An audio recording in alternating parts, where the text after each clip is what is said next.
श्रीराम आजचा भाग क्रमांक आहे 164 164 श्रीराम. संन्यास आश्रमाविषयी ताईंनी जे सांगितलं त्यात जे उदाहरण दिलं ते खरोखर मात्र खूप सुंदर दिलं. जे तिने स्वतःही बघितलं होतं, आम्ही बघितलं होतं की तो जो मनुष्य आम्हाला जालन्याला भेटला होता, खरंच त्या माणसाची 4 हॉटेल होती, 4 काय जास्त असतील, आणि असा तो लँडलॉर्ड माणूस होता. पण त्या ठिकाणी तो संन्यासी बनून राहिला होता आणि माधुकरी मागायचा आणि त्याच्यात जे काय मिळेल त्याच्यावर तो दिवस काढायचा.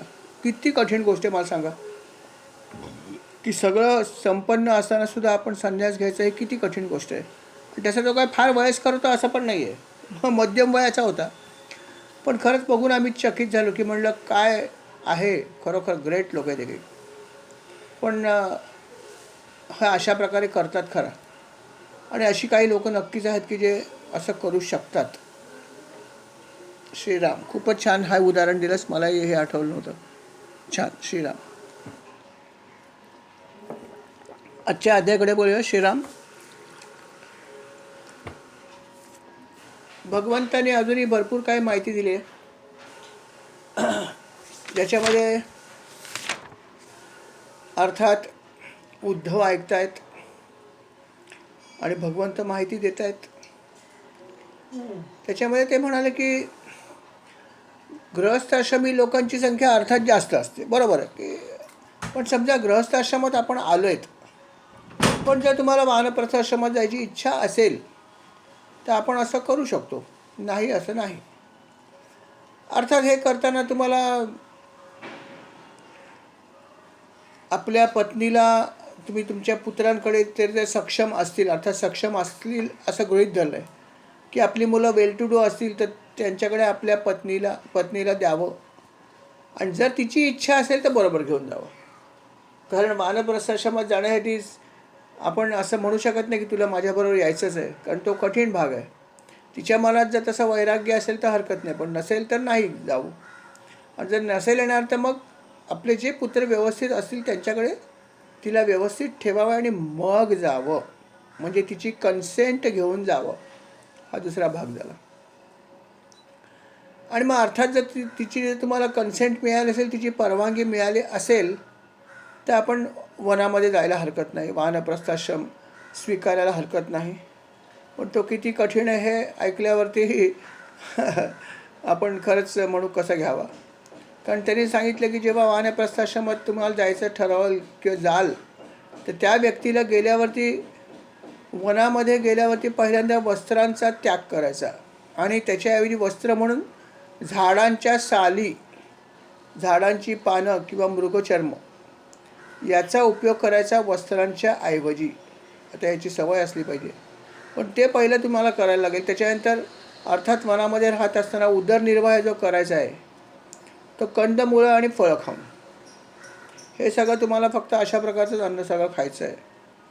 त्याच्यानंतर आपण जे काही नेहमी आपले शरीर सुंदर दिसण्यासाठी जे काही गोष्टी करतो, जसं पुरुषांसाठी दाढी करणं वगैरे, केस व्यवस्थित ठेवणं वगैरे, हे सगळं ते काही करायचं नाही. त्यांनी सांगितलं हे असंच राहिलं पाहिजे, कारण तसं केलं तर तुमच्या शरीराला एक सौंदर्य प्राप्त होईल, आणि सौंदर्य वगैरे हा भाग इथे चालत नाही.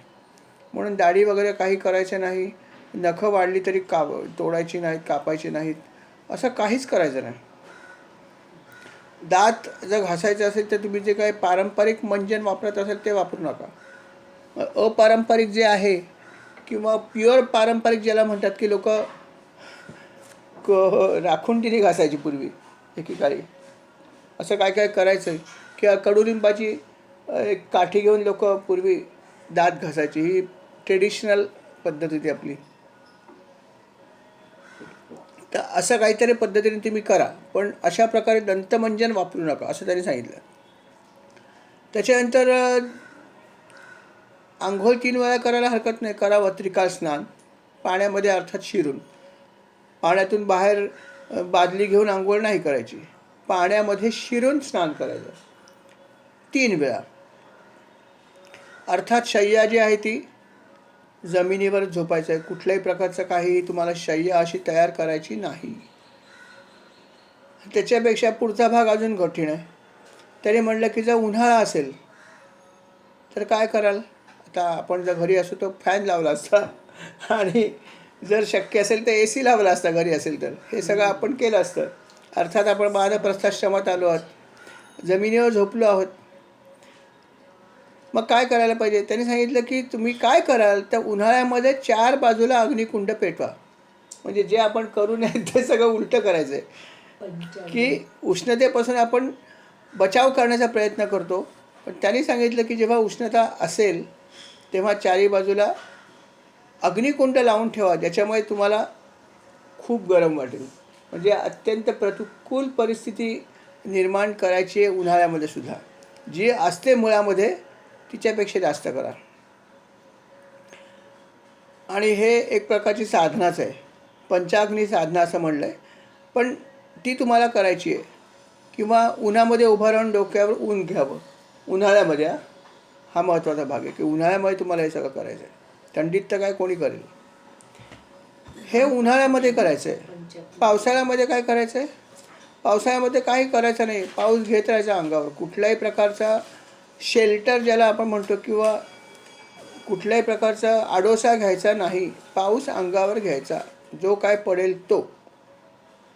हे पावसाळ्यातलं भाग आहे. थंडीमध्ये जे आत्तापर्यंत आपण ऐकलं त्याला अनुसरूनच त्यांनी पुढे पण सांगितलं की थंडीमध्ये तुम्हाला गळ्या इतक्या पाण्यामध्ये बसायचं आहे आणि तेव्हा तप करायचं. हे थंडीमध्ये आपल्याला अंगावर पाणी घ्यायला सुद्धा नको वाटतं, गरम पण नको वाटतं, नको नको नको नको वाटतं आणि हां, परंतु हे सगळं करायचं आहे. आता जे तुम्ही एक भाग ऐकला होता की उन्हाळ्यामध्ये तुम्हाला 4 बाजूला अग्निकुंड पेटवून बसायचं असं सांगितलं. तर त्याचा उल्लेख आहे मला वाटतं एका स्तोत्रामध्ये आहे, रामपाठामध्ये. तो मी तुम्हाला वाचून दाखवतो. तुझे स्वरूपाची व्हावी प्राप्ती, या लागी कित्येक तप करीती, कित्येक पंचाग्नी धूम्रपान साधिती, तयासी अंतन लागे तुझा. प्रियाने मला छान हे रेफरन्स दिला आहे. गुड. बघा काय म्हणलं आहे की रामपाठात त्याने म्हटलं की तुझ्या स्वरूपाची व्हावी प्राप्ती, या लागी कित्येक तप करते. हे तर ठीक आहे की भगवंता तुझ्या प्राप्तीसाठी अनेक लोक तप करतात. पण त्याच्यामध्ये कित्येक पंचाग्नी धूम्रपान साधिती तयासी. आता याचा अर्थ आपल्याला माहीत नव्हता, पण याचा अर्थ इथे भागवतामध्ये आला. कित्येक पंचाग्नी धूम्रपान साधती म्हणजे काय, ते हा प्रकार थोडासा झाला की उन्हाळा असताना सुद्धा चारी बाजूनी अग्निकुंड लावायचे आणि तिथे सेंटरला झोपायचं आणि दिवसा डोक्यावर ऊन घ्यायचं. पंचाग्नी साधनच म्हटलं ह्याला त्यांनी भागवतामध्ये. आणि हेच महाराजांनी म्हटलं की कित्येक पंचाग्नी धूम्रपान साधती, पण तयासी अंतन लागे तुझा. असं करून सुद्धा तू कुठे आहेस आणि कोण आहे हे समजत नाही. अशा प्रकारे करून सुद्धा तपश्चर्या, असं महाराजांनी म्हणलं. लक्षात ठेवा, रामपाठ महाराजांनी रचला आहे आणि ते म्हणतात की अशा प्रकारे तपश्चर्या करून सुद्धा तुझा ठाव ठिकाणा मिळत नाही. ते म्हणतात की असं सगळं करणाऱ्या लोकांना ठाव ठिकाणं लागत नाही, तर मला काय, मी अज्ञान मूढमती करून येणे तुझी भक्ती. परी संतमुखे ऐकली कीर्ती, शरणागता उद्धरी तू. बघा महत्त्वाचा भाग सांगितला त्यात त्यांनी की पंचाग्नी धूम्रपान पद्धतीने जरी तुम्ही साधना केली तरी भगवंताचा अंत किंवा त्याचा ठाव मिळत नाही. महाराज म्हणतात मी तर अज्ञानी आहे, मला काहीच येत नाही. नेहमीच स्वतःला ते असं म्हणायचे की मला काही येत नाही, मी अज्ञानी आहे वगैरे वगैरे. पण एक गोष्ट माझ्याकडे आहे की मी तुझा भक्त आहे आणि मी हे ऐकलं आहे. परी संतमुखे ऐकली कीर्ती, शरणागता उद्धरी तू. हा महत्त्वाचा भाग आहे की जरी मी अज्ञानी आहे, मूढ आहे, मूर्ख आहे, मूढमती म्हटलं. बघा, अज्ञानी नुसतं नाही, मूढमती. मला तुझी भक्ती कशी करायची हे पण येत नाही. पण एक गोष्ट मला माहिती आहे की परी संतमुखे ऐकली कीर्ती. परंतु मी असं संतांच्या मुखातून ऐकलं आहे की शरणागता उद्धरी तू. हा आपल्यासाठी महत्त्वाचा भाग आहे. आपल्याला हे सगळ्या गोष्टी लागू आहेत. महाराजांना एक पण लागू नये, पण तरी महाराजांनी स्वतःला म्हणलं हे सगळं आपल्याला लागू आहे की येथे मी अज्ञान मूढमती आहोतच, करून येणे तुझी भक्ती, भक्ती करायची इच्छा आहे, सगळ्या गोष्टी आहे. पण किती साधन केले तरी तुझा अंत आम्हाला समजणार नाही. तू कुठे आहेस आम्हाला काही समजत नाही. फक्त एकच भाग थोडासा आमच्याकडे आहे, आणि तो भाग म्हणजे काय, आशेचा किरण कुठे आहे, तर आशेचा किरण फक्त एकाच ठिकाणी आहे, आणि तो म्हणजे की शरणागता उद्धरी तू. हां, की तुझा बाबा एक आहे भगवंता, की जो भक्त तुझ्या चरणी शरण येतो त्याला तू उद्धरतोस. हा तुझी ख्याती आहे. तो एकच भाग माझ्यासाठी आशेचा किरण आहे. म्हणून आपणही लक्षात ठेवायला पाहिजे की साधना करायसाठी अनेक मार्ग आहेत, कित्येक कठीण मार्ग आहेत.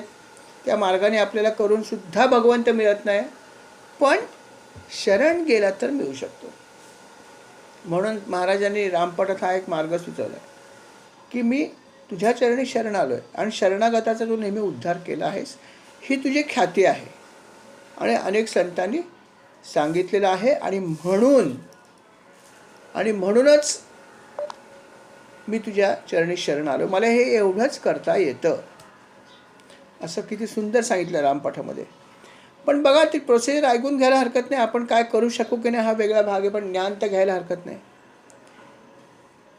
की वानप्रस्थाश्रमात आपण ऐकतोय की किती कशा प्रकारे कठीण तपश्चर्या करावी लागते. की पावसाचं पाणी घेतो, उन्हाळ्यामध्ये पंचाग्नी साधन करतो आहोत, जमिनीवर झोपतो आहोत, थंड पाण्यात राहतो आहोत, थंडीमध्ये अंगाची साफसफाई करत नाही आहोत. त्याच्या जोडीला त्याने सांगितलं की इतरांनी काही जरी वस्तू दिली तरी ती घ्यायची नाही. कुठलीही सामुग्री जास्त गोळा करायची नाही, आणि करायची असेल तर स्वतःच ती निर्माण करायची आणि घ्यायची. इतरांनी दिलेल्या वस्तू तुम्ही घेऊन त्यात ठेवू नका. तुम्हाला काही जर पाहिजे असेल तर स्वतः जाऊन रानात फिरा. देवाला काय अर्पण करायचं असेल तर फिरा वनामध्ये, मिळतील फळं वगैरे काहीतरी, त्यातून काहीतरी तयार करा आणि ते भगवंताला अर्पण करा. कोणाकडून घेऊन ती वस्तू अर्पण करू नका, मला चालणार नाही. अशा प्रकारे तुम्हाला वानप्रस्थाश्रमामध्ये तपश्चर्या करायची आहे. आणि जो मनुष्य असा करतो त्याला उत्तम लोक मिळतो. तो पहिल्यांदा ऋषी लोकामध्ये जातो, अर्थात मृत्यूनंतर, आणि नंतर तो माझ्या लोकीसुद्धा येतो. पण ही साधना खूपच कठीण आहे. आपण बघितलं की हे यातला एक भागसुद्धा आपल्याला करता येणं कठीण आहे. साधं वानप्रस्थाश्रमात जा म्हणलं तरी कठीण आहे. आपण मजा म्हणून रिसॉर्टवर जातो बऱ्याच वेळा लांब, पण तिथे पण 2च दिवस राहू शकतो. उद्या सांगितलं की 8 दिवस तिथे राहा, इतर कोणी नाही आहे, तर तुम्ही राहू शकणार नाही. कारण कोणीतरी बरोबर पाहिजे आपल्याला. हे तर सगळं एकांतात राहायचं आहे, आपण राहू शकत नाही. पण जो मनुष्य असं करतो त्याला ऋषी लोकाची प्राप्ती होते, असं त्यांनी सांगितलं आहे. भगवंतांनी सांगितलं की अशा प्रकारे केले तर ऋषी लोक पहिला मिळतो, आणि नंतर तो अर्थात माझ्या लोकी यथावकाश येतो. पण कधीकधी असं घडतं की एखादा मनुष्य असं सगळं करतो, आणि नंतर काय होतं की नेमकी त्याच्या मनामध्ये काहीतरी क्षुद्र इच्छा निर्माण होते. तरी बघा काय म्हणलं की जो मनुष्य अतिशय कष्टाने केलेली मोक्ष देणारी ही महान तपश्चर्या क्षुद्र फळांच्या प्राप्तीसाठी करतो. म्हणजे काय होतं की काहीतरी नेमकी इच्छा निर्माण होते. सगळी तपश्चर्या मी करतोय ही कठीण, आणि नेमकी एखादी वासना निर्माण झाली, आणि ती झाली, आणि जर म्हणलं अरे हे एक मिळालं तर किती चांगलं होईल, सगळी तपश्चर्या वाया गेली. सगळे तपश्चर्याचं फळ जे आहे ते तुमच्या त्या वासनेसाठी वापरलं गेलं. म्हणून ते म्हणतात की क्षुद्र फळांच्या प्राप्तीसाठी जेव्हा ह्याचा वापर होतो, त्याच्यासारखा मूर्ख मनुष्य कोण असेल की इतक्या कष्टाने साधना करायची आणि एखाद्या क्षुद्र वासनेला आपण बळी पडायचं आणि सगळं तप सामर्थ्य वाया घालवायचं. असं कधी कधी नव्हे बऱ्याच वेळा होऊ शकतं. म्हणून साधना करताना आपण खूप सांभाळायला पाहिजे की कुठलीही इच्छा मनात न ठेवता साधना केली पाहिजे. त्याने सांगितलं की अशा प्रकारे ही करू शकता. त्याच्यानंतर त्याने हेही सांगितलं आहे की संन्यास आश्रम पण तुम्ही धारण करू शकता. अर्थात संन्यास आश्रम धारण करताना सुद्धा जर तुम्ही गृहस्थाश्रमी असाल तर पत्नीची परवानगी पाहिजे. किंबहुना पत्नी असेपर्यंत संन्यास घेणं पण कठीण आहे, मिळत पण नाही. कधी कधी मिळतो, परंतु तिची तुम्हाला संमती पाहिजे, तरच असा मिळू शकतो, अन्यथा मिळत नाही. पण समजा एखादी व्यक्ती जर एकटीच असेल तर तिला संन्यास मिळणं तसं काय अशक्य नाही, मिळू शकेल, नाही असं नाही. पण संन्यास घेतल्यावरती जे काही आहे ते तितकंच कठीण आहे. सर्वात पहिलं काय करायला लागतं, तर सगळ्या गोष्टींचा त्याग करावा लागतो. ते तर वानप्रस्थाश्रमात पण करावं लागतं, नाही का. पण याच्यामध्ये त्याच्यापेक्षा कठीण काय की तुम्हाला तुमच्या सर्व नातलगांचं श्राद्धच करून निघावं लागतं. म्हणजे त्या क्षणापासून तुमचा कोणीही नातलग नाही, तुम्ही कोणाचे नातलग नाही. नातं धार्मिक विधी करून संपवून टाकतात. जसं पितरांचं श्राद्ध करतात तसं सगळ्यांचं श्राद्ध पक्ष करून मोकळे. संन्यासी कोणाचाच नाही, तो एकटाच आहे. हा संन्यास झाला. किती कठीण विचार करा की आपले कोण ना कोणतरी नातलग असतातच. त्या सर्वांपासून कायमची धार्मिकदृष्ट्या फारकत घ्यायची. नुसती फारकत घेणं वेगळी गोष्ट, लांब गेलं राहायला, पण त्याच्याशी कुठलंही नातं ठेवायचं नाही. कोणाशीच रिलेशन मेंटेन करायचं नाही. मोबाईल तर नसेलच ना त्यावेळेस, प्रश्नच नाही. त्यामुळे हाय हवारू काही नाही, काहीच नाही. ओळख पण द्यायची गरज नाही आला तरी. इतकं तुम्हाला त्याच्यापासून लांब राहायचं. आणि तसं केल्यानंतर संन्यास धर्माला सुरुवात होते. सुरुवात करतानाच हे पहिलं सगळं त्यागावं लागतं. अशा प्रकारे अर्थात तुमच्याकडे जर काही गोष्टी असतील तर त्या सगळ्या दान पण करायच्या असतात. समजा माझ्याकडे घर आहे, दार आहे, मला संन्यास घ्यायचा आहे. समजा मला संन्यासाची परवानगी मिळाली तर माझ्या ह्या सगळ्या वस्तू काय करणार. संसार केला असेल तर सगळ्या वस्तू दान करायला पाहिजे. सगळ्या, एक पण ठेवता कामा नये घरातली. ती ठेवली तर माझं मन अडकेल ना, म्हणून ती करायची नाही. आणि असं केलेलं आहे काही लोकांनी. बेलसरेंची कथा आपल्याला माहीतच आहे की बेलसर यांना जेव्हा महाराजांनी सांगितलं की तुला जर काही प्राप्ती करायची असेल तर तडकाफडकी माझ्याकडे ये, असं महाराजांनी निरोप जेव्हा पाठवला, बेलसरे काही तासामध्ये परत मालाडला पोचले आणि त्यांचं सगळं जे काय त्याच्यावर त्यांनी पाणी सोडलं. जे काय त्यांचं राहतं घर असेल, जे काय असेल ते सगळं त्यांनी सोडून दिलं आणि म्हणले आले महाराजांकडे. तेव्हा त्यांना काही लोक म्हणाले, अरे तुम्ही किती मोठा त्याग केला आहे, सगळं तुम्ही घरादारावर पाणी सोडलं, किती मोठा त्याग तुम्ही केला. तेव्हा ते म्हणाले, अरे तुम्हाला समजत नाही आहे की तुम्हाला मी काय त्याग केला हे दिसते, पण तुम्हाला हे समजत नाही की मला काय मिळणार होते. ज्या गोष्टी मी त्यागल्या आहेत त्या काहीच नाही आहेत, कारण जे मला मिळणार आहे ते अमूल्य आहे. ते त्याला माहीत होतं की आपल्याला काय मिळणार आहे. आणि म्हणून ते म्हणले की हे सगळं तुम्हाला दिसतं की हे सगळं खूप मोठ्या मोठ्या गोष्टी मी त्याग केल्यात, घरदार वगैरे वगैरे, पण ह्या काहीच नाही आहेत. याच्या बदल्यात मिळणारी वस्तू जी आहे ती अमूल्य आहे, जी महाराज मला देणार आहेत, म्हणून मी हे त्यागले आहेत. अशा प्रकारे काही उदाहरणं आहेत. महाराजांच्या काही शिष्याने बेलसरेने जसं केलं तसं मला वाटतं प्रल्हाद महाराजांची पण कथा आहे. प्रल्हाद महाराजांनी पण त्याचं राहत्या घरासकट सगळ्या वस्तूंचा त्याग केला होता. सगळ्या वस्तूंचा त्याग केला. प्रल्हाद महाराजांचं पण चरित्र खूप प्रेरणादायक आहे. रामानंद महाराजांचे शिष्य, त्यांनी पण सगळ्या गोष्टींचा अशा प्रकारे त्याग केला. सगळं घरदार काहीच त्यांच्याकडे शिल्लक न राहिलं. त्यांना निरूपण सेवा ते दररोज मंदिरामध्ये करायचे. दुसऱ्या दिवशी निरूपण करायला पुस्तक पण नव्हतं, कारण सगळं घरच त्यांनी दान केलं होतं. ते निरूपण करण्यासाठीचं जे पुस्तक होतं ते पण दुसऱ्या माणसाने आणून दिलं की महाराज याच्यावर निरूपण सेवा करा, कारण रोज लोक ऐकायला यायची. विचार करा की काय कठीण गोष्ट प्रल्हाद महाराजांनी केली. म्हणून तर त्यांच्यासुद्धा खूप साधना होती आणि त्यांचं मंदिर पण तिथे आहे जालन्याला. खूपच जबरदस्त साधक होऊन गेले महाराजांचे. आणि ही सगळी कथा ऐकल्यावर आपण खरंच इन्स्पायर होतो.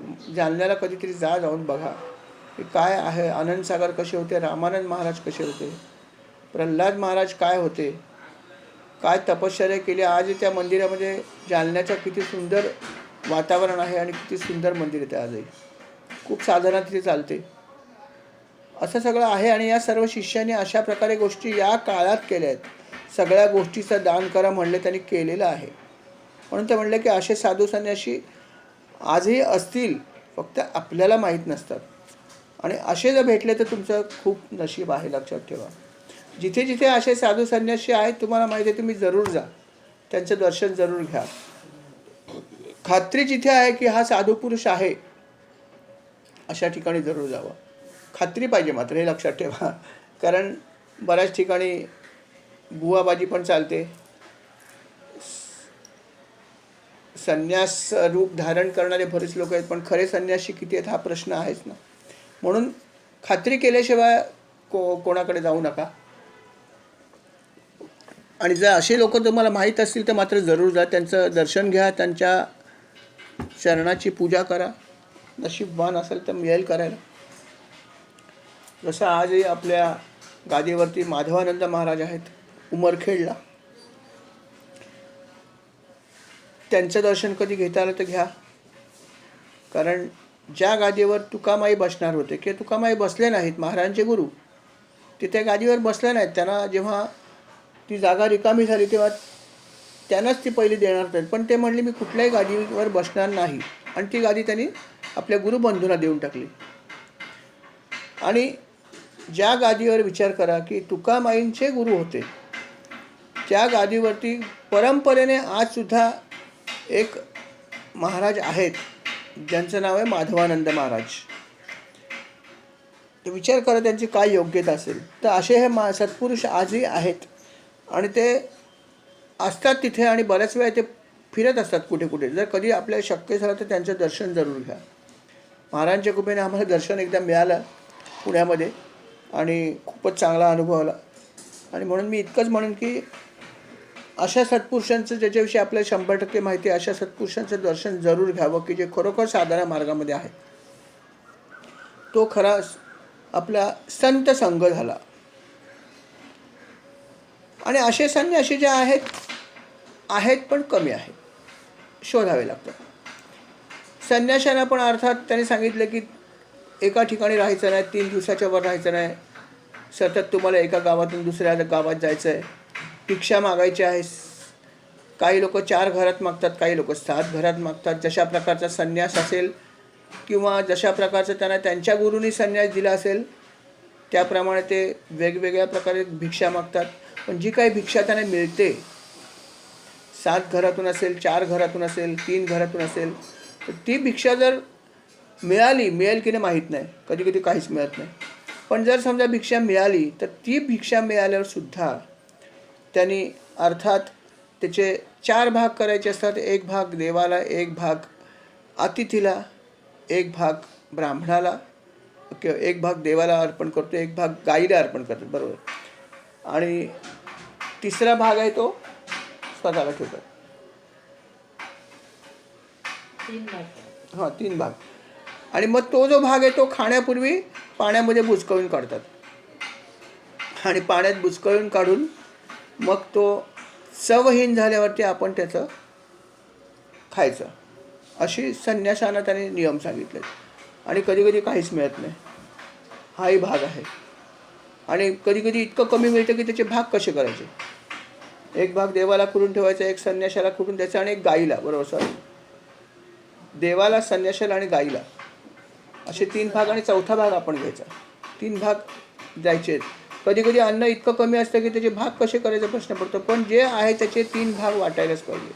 आणि 4था जो काही तुकडा उरेल तोच संन्याशाने ग्रहण करायचं. हे संन्यास व्रत आहे. असे संन्यास जर तुम्हाला कोणी संन्यासी दिसला तर बघा असा करतो का तो. म्हणजे जे कोण संन्यासी आपल्याला दिसतात इकडे तिकडे फिरताना या वेशात, खरोखर हे अशा प्रकारे कितपत काय करतात याची माहिती घ्या. जे असे करतात ते धन्य, खरे संन्यासी ते आहेत.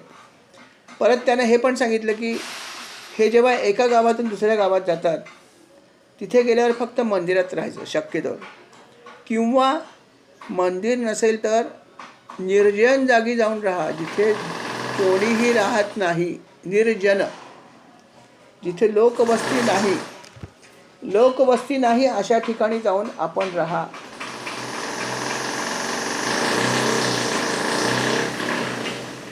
आणि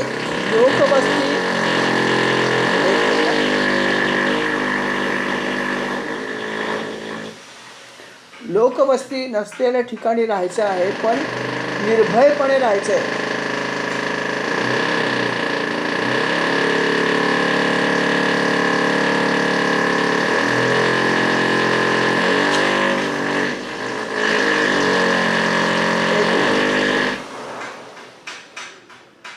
काम चालू असल्यामुळे दिसतं. सॉरी.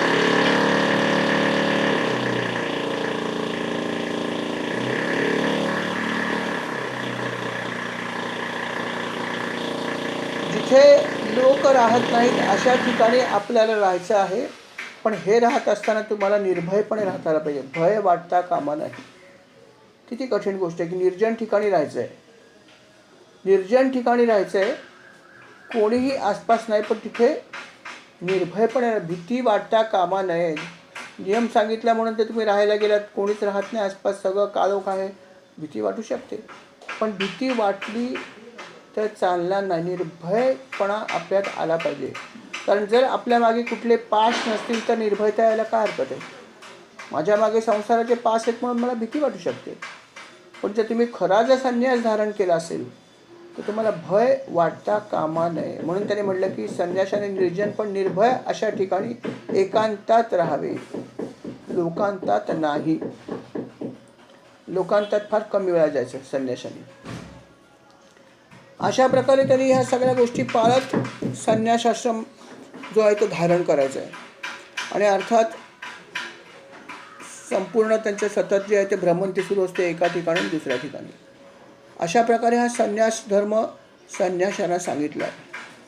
त्यांनी हे पण सांगितलं की तुमच्याकडे भरपूर ज्ञान जरी असलं तरीसुद्धा ते ज्ञानाचं प्रदर्शन कधीही करायचं नाही. कोणालाही उपदेश करायचे फंदात पडायचं नाही. गुरूंनी सांगितलं असेल तर गोष्ट वेगळी की जा तू लोकांना उपदेश कर.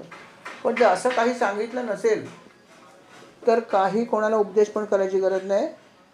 आपण आपलं जसं काही मला काही समजत नाही अशा प्रकारचा भाव आणायचा आणि लांब जायचा. आणि अर्थात कोणी तुमची निंदा केली, कोणी प्रसन्नपणे तुमची स्तुती केली, त्याच्यावरती कुठलीही प्रतिक्रिया द्यायची नाही. आनंदही नाही आणि खेदही नाही. निंदो अथवा वंदो असं चित्तप्रज्ञ आपल्याला राहता आलं पाहिजे. संन्यास जर आपण घेतला असेल तर हे पण आपल्याला यायला पाहिजे असंही त्यांनी सांगितलं आहे. आणि अशा प्रकारे जर तुम्ही हा तपश्चर्या अशा प्रकारे जर पाळून सगळी केली तर तुमची तपश्चर्या नक्की सफल होईल. पण संन्यासाश्रमसुद्धा खूप कठीण आहे. परंतु ज्यांना हा घ्यायचा ते घेऊ शकतात. म्हणून त्यांनी माहिती दिली आहे की संन्यासाश्रम पण असा घेता येतो. त्याच्यामध्ये काय त्यांनी गंमत सांगितली की काही लोक जे आहेत ते संन्यासाचा वेश धारण करतात, त्रिदंडी संन्यासाचा वेश धारण करतात आणि संन्यास धर्मात ज्या काही गोष्टी सांगितल्या त्या नीट पाळत नाहीत, अर्धवट पाळतात. काही गोष्टी पाळतात, काही पाळत नाहीत. आता यांचं काय, या लोकांचं काय होत असेल? कारण आपण कुठे बघायला जातो की हे कुठे झोपले आहेत, आपण कुठे बघायला जातो की हे अन्न कुठून खात आहेत. संन्यासाच्या धर्माप्रमाणे मागून खाल्लं आहे की नाही खाल्लं कोणी बघितलं? एखादा मनुष्य संन्यासाला बघून घरी पण अन्न आणून देऊ शकतो. असं होतं ना कधी कधी की एखाद्या माणसाला आपल्याला बघून असं वाटतं अरे द्यावं, आपण घरी आणून देतो, पण ते अन्न संन्यासी घेत नाहीत. संन्यासी म्हणतात मी भिक्षा मागून झाली, मला परत अन्न नको. साठवण करत नाहीत की माझी भिक्षा झाली, संध्याकाळसाठी काम येईल नाही. साठवण शून्य. आणि असं जे करतात ते खरे संन्यासी. पण काही काही लोक असं करत नाहीत. त्यांचं काय? त्या बाबतीत भगवंत असं म्हणतात की काही लोक नक्कीच संन्यास धर्म पाळत नाहीत, संन्यासाचे ढोंग करतात, अर्धवट पाळतात, लोकांना दाखवण्यापुरती वरवरची सगळ्या गोष्टी पाळतात. पण जेव्हा ते एकटे असतात तेव्हा ते संन्यास धर्माचं पालन नीट करत नाहीत. जसं खाण्यासाठी वस्तू जर कोणी अर्पण केली तर ठेवून देतात काही लोक की ते आल्या हरकत नाही, नंतर आपण रात्री बघूया काय करायचं, उद्या कामी येतील, फळं तर चालतील, असं करून काही संन्यासी ठेवून घेतात आणि त्याचा उपयोग दुसऱ्या दिवशी करतात. आणि साठवण तर केलेली चालत नाही. मग असे जे लोक काही करतात त्यांचं काय करायचं? पैसे तर स्वीकारायचेच नाहीत. लक्षात ठेवा, पैसा तर संन्यासी घेतच नाही. ते तर त्याच्यासाठी म्हणजे अतिशय घाणेरडी गोष्ट असेल तर पैसा, असं त्यांचं म्हणणं आहे. पैसा तर नाहीच घेत ते, अन्नच फक्त स्वीकारतात, ते पण फक्त त्यांच्या वेळेवर. एरवी अन्न पण नाही घेत. पण जे लोक अशा गोष्टी पाळत नाहीत त्यांचं काय होतं असं प्रश्न आला. त्यांनी सांगितलं की अशा व्यक्तीसाठी फार वाईट फळ आहे की जे लोक संन्यासाश्रमाचं सोंग करतात आणि ते लोकांना फसवतात असं त्यांना वाटतं. पण त्यांना हे समजत नाही की ते असं करून देवाला फसवत आहेत, नव्हे त्यांच्या शरीरात असलेल्या मलाच फसवत आहेत, असं भगवान श्रीकृष्ण म्हणतात. की भगवान श्रीकृष्ण म्हणतात, मी तर सगळ्यांच्या शरीरामध्ये पण आहेच ना. आणि हे संन्यासाश्रम धारण करतात, पण नंतर काय करतात, लोकांना फसवतात असं त्यांना वाटतं, पण ते मलाच फसवण्याचा प्रयत्न करत असतात. आणि त्यांना हे समजत नाही की ते मला फसवू शकत नाहीत. आणि मग अशा लोकांचं काय होतं की अशा लोकांना असं वाटतं की मला कोणी बघितलं नाही, मी आता खाऊ शकतो, काय फरक पडतो आहे. कोणाला माहिती आहे की ही फळं मला मिळालेली आहेत, आता मी ते उद्या भिक्षा मागायची गरज नाही, नावापुरती मागेन आणि हेच खाईन मस्त पोटभर. असं करून जे लोक करतात त्यांनी सांगितलं की अशा लोकांना फार वाईट फळ मिळतं. अशा लोकांना इहलोक आणि परलोक दोन्ही ठिकाणी प्रचंड पाप लागतं. परलोकात तर त्यांचं काय खैरियतच नाही, म्हणजे त्यांना कुठला नरक मिळेल हे तर सांगणंच कठीण आहे, इतकं पाप आहे. कारण काय की संन्यास स्वीकारला आहे, नाही स्वीकारला तर चालेल, पण स्वीकारल्यावर जर तुम्ही असं केलं तर महापाप आहे. म्हणून त्यांनी म्हटलं की इहलोक म्हणजे हा लोक, इथेही त्यांचं पापच होत राहतं आणि तिथे गेल्यावर पण त्यांना प्रचंड यातना सोसावे लागतात. जी लोक असा संन्यास धर्म पाळत नाहीत त्यांच्यासाठी हा त्यांनी भाग सांगितला आहे. म्हणून त्यांनी सांगितलं की तुम्हाला जे काय तपस्या करायची ती कशी करायची, त्याचे नियम काय ते पहिले जाणून घ्या. उगीच त्यांनी केली म्हणून मी केली असं नाही आहे. जी गोष्ट मला करता येण्यासारखी आहे, माझी कपॅसिटी आहे का बघा. म्हणून तर पूर्वी आपण ज्या कथा ऐकायचो लहानपणी, त्याच्यात म्हणलं ना की सोमवारची कथा, मंगळवारची कथा. मग ती बाई सांगणार मला व्रत सांग, ती सांगणार असं असं व्रत आहे, असं कर तसं कर तसं कर. मग ती म्हणेल बाई तू नक्की व्रत नीट करशील ना. मग ती बाई म्हणते उठणार नाही, मातणार नाही, घेतला वसा टाकणार नाही. अशा प्रकारचं तिचं एक वाक्य असतं. आणि मग याचा अर्थ असा की जो वसा म्हणजे जे काही व्रत तुम्ही मला सांगाल ते मी कसोशीने पाळेन. व्रत पाळण्याचा अभिमान होऊ देणार नाही, उठणार नाही आणि मातणार नाही, त्याचा गर्व होऊ देणार नाही, त्याचा राग येऊ देणार नाही, आणि घेतला वसा टाकणार नाही. जे व्रत मी अंगीकारलं आहे ते मध्ये सोडणार नाही, टाकणार नाही, असं आश्वासन जेव्हा ती व्यक्ती देते तेव्हा ते व्रत कसं करायचं हे संबंधित व्यक्ती जिला ज्ञान असतं ती ज्ञान देते. कारण कुठलंही व्रत तुम्ही अर्धवट केलं तर त्याचं फळ फार घाणेरडं आहे. एक वेळ न केलेलं चालेल, म्हणून खात्री केली पाहिजे की मला हे व्रत करायला जमेल का नाही जमेल. जमत असेल तर जरूर करा, नसेल जमत तर सोडून द्या. जमणारी व्रत करा, हे त्यांनी मुख्यत्वे सांगितलं आहे. की आपली कपॅसिटी काय आहे ती बघा आणि त्या कपॅसिटीशी मॅच होणारी एखादी गोष्ट करा. उगीच हव्यास करू नका की त्याने केलं म्हणजे मी केलं नाही. अशा प्रकारे त्यांनी हा उपदेश भगवंतांनी केला आहे. भगवंत म्हणाले जे ब्रह्मचारी लोक असतात हे तर समजा ठीक आहे, आणि काही लोक ब्रह्मचारी असतात, म्हणजे ब्रह्मचारी त्यांचे काही कायमचे नसतात, काही काळ त्यांचा असतो. जेव्हा ते मुंज करतात किंवा अशा काही गोष्टी असतात, गुरूंकडे जातात, तेव्हा त्यांना ब्रह्मचार्य व्रत सांभाळायचं असतं. तेव्हा त्यांना गुरूंची सेवा जास्त, मुख्यत्वे गुरूंचीच सेवा त्यांना करायची असते. आणि नंतर ते त्यांचा गृहस्थाश्रम येतो त्याचं ते पालन करू शकतात, हे त्यांना चालतं. म्हणजे हा पार्शल असा हा प्रकार आहे की पूर्ण नाही. ब्रह्मचर्यत्व फक्त काही काळ आहे, नंतर तुम्ही तुमचं जे मूळ जागा आहे गृहस्थाश्रमाची तिथे परत जाऊ शकता, असं त्यांनी सांगितलं आहे.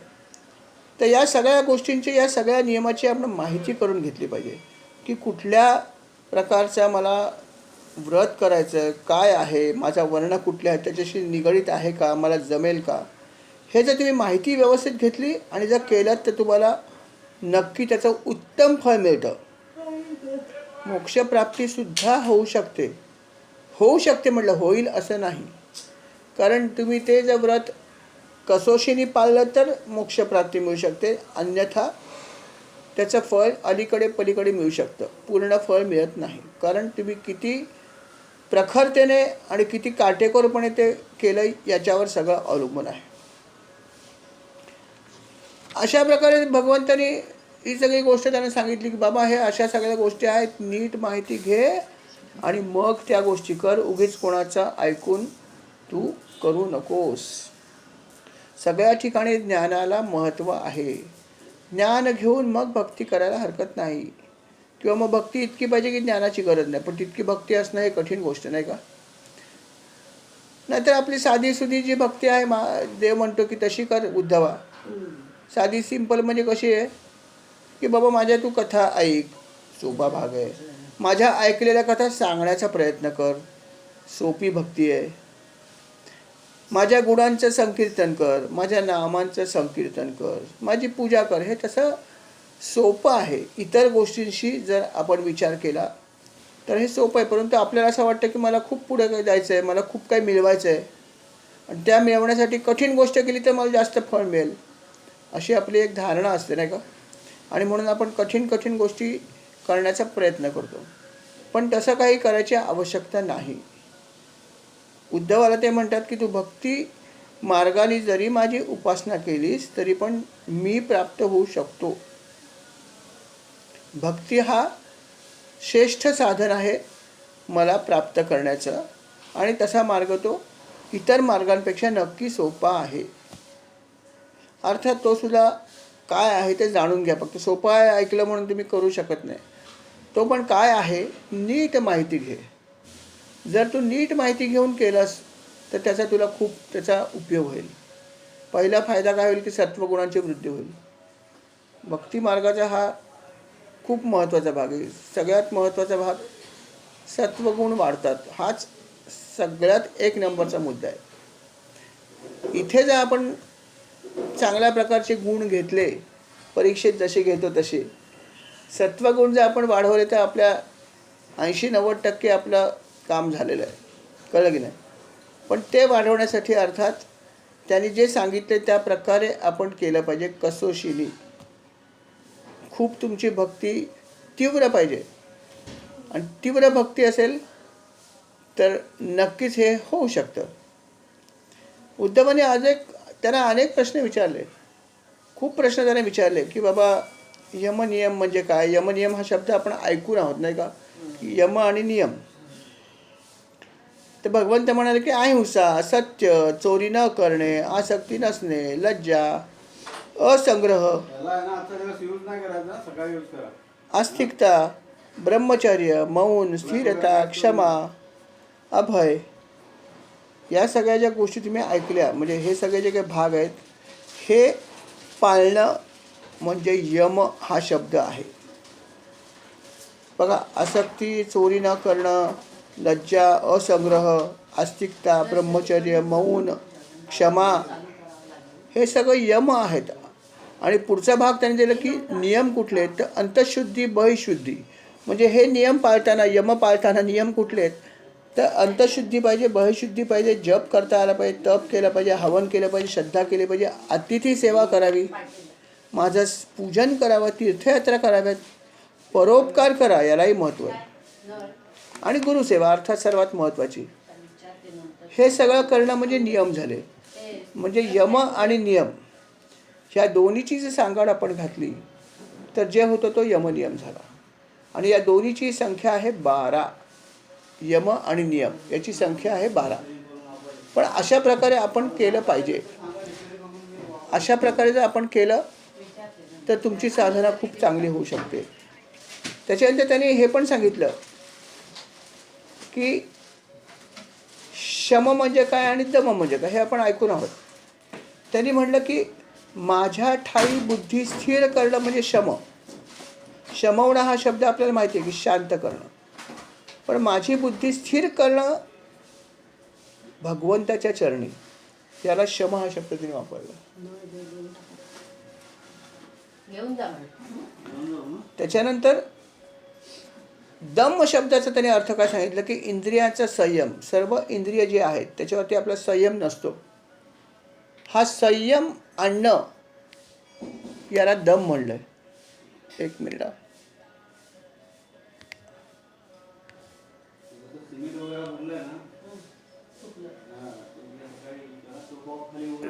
बापरे, काहीतरी झालं प्रॉब्लेम.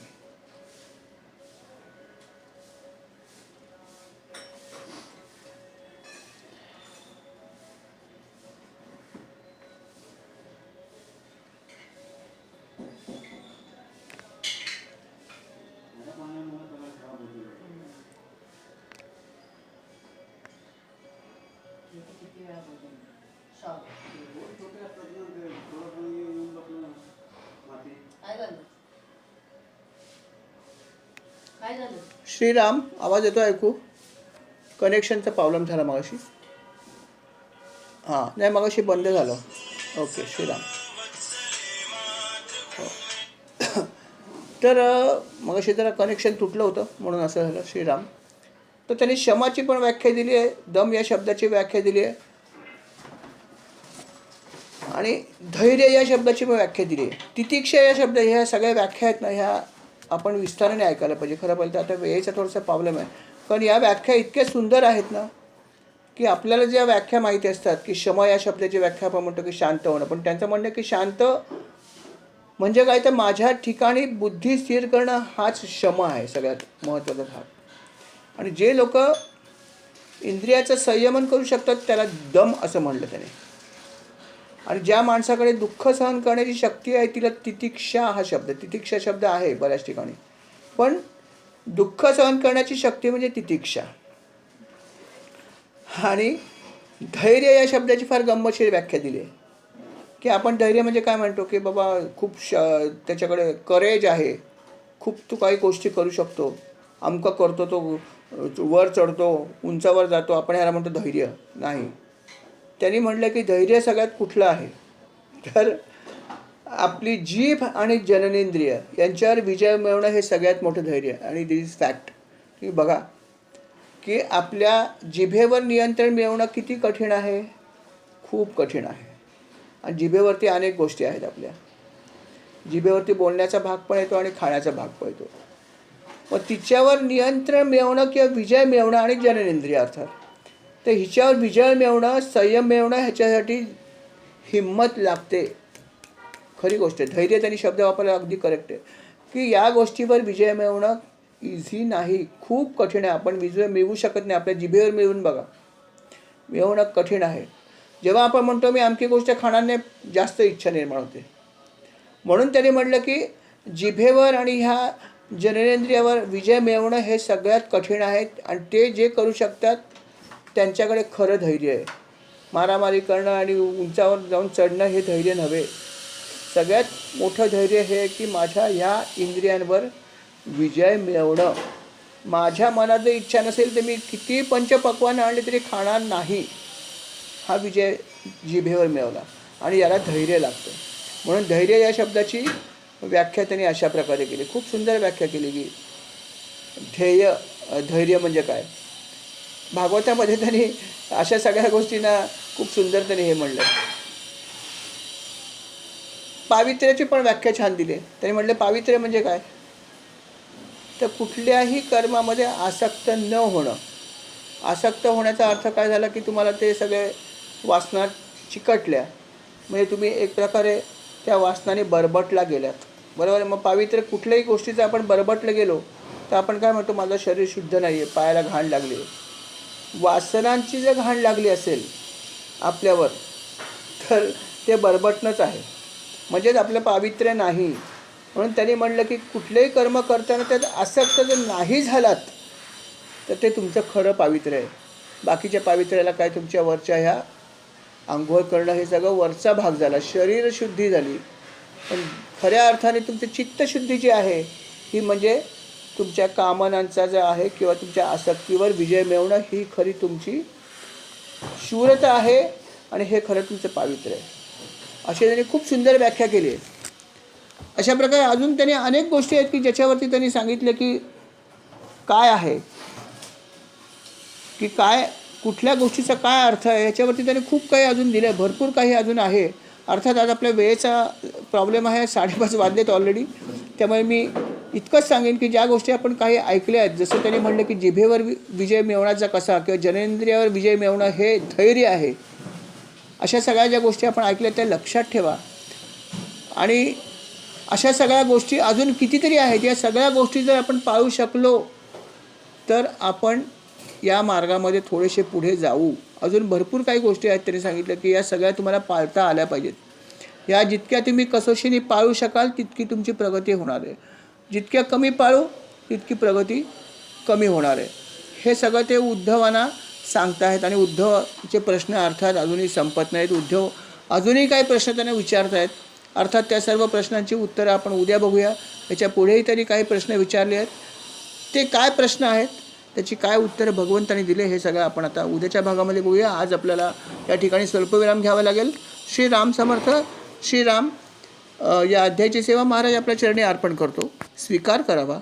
कळत नकळत चूक झाली असेल तर क्षमा करावी.